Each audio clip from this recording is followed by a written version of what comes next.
Hello and welcome back. This is video number 2, and we're going to talk about the 7 image optimization checklist. So from here on out, we are going to dive into some practical application. What I'm going to be doing in the future videos is really reverse engineering things in Google image search so that you have a better idea of why things are the way they are, and you have a better mental picture, a visual picture of what's happening.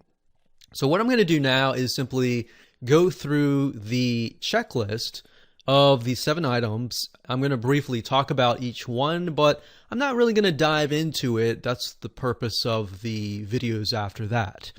So the first one is wrapping content. So to give you an example, I went to google.com. I typed in pizza recipe. And what I want to do is look at the images here. And what I'm trying to look for is why the images here are at the very top. And that might change from niche to niche. So let's just go ahead and click on these right here. I'm going to open this one up and open this one up in a new tab. And I'm going to go ahead and click on visit. Now, whenever we do this in the reverse engineering process, I want you to load the blog that the image is located on, and then of course look for the image. So the image is here. So the first item of the checklist is wrapping content. In other words, the content that is surrounding this image is crucial. And we'll talk about why it's crucial, what your content needs to look like, what it needs to be, what kind of keywords you should use surrounding this image. That's the first one. Then of course the second one is file format conversion, meaning the image right here, what type of file format is it? Is it the right kind? Should we turn it into a different format? What different formats are available out there, why they're important, and all that. The next one on the list, the number 3, is image resizing. So another question you might have is, well, how big should the image be? Should it be 1000 by 1000? Should it be a smaller size? What should that be? So we'll talk more about that in that video. And we'll do a little bit of reverse engineering in each one of these videos so that you have a better visual picture of why things are the way they are. And then of course the next one after that is file compression.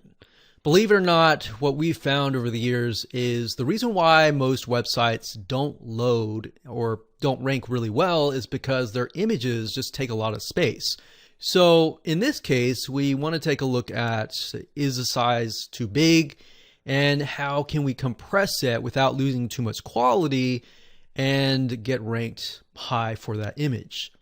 The next one on the checklist is the file name and the page URL. So if we right click here on the image itself, and sometimes it won't let us, but in this case, if we right click and we open the image in a new tab, the name of the file of the image is crucial. It's very important.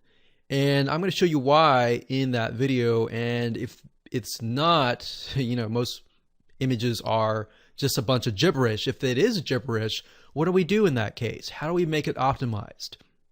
The next one after that is the alt tag. The alt tag is what tells Google what the image is all about. But that's just one variable out of this whole checklist. And then of course, last but not least, after I talk about each one of these checklist items, I want to show you how to automate the process. But before we talk about how to automate the process, I want to teach you how to do each step manually.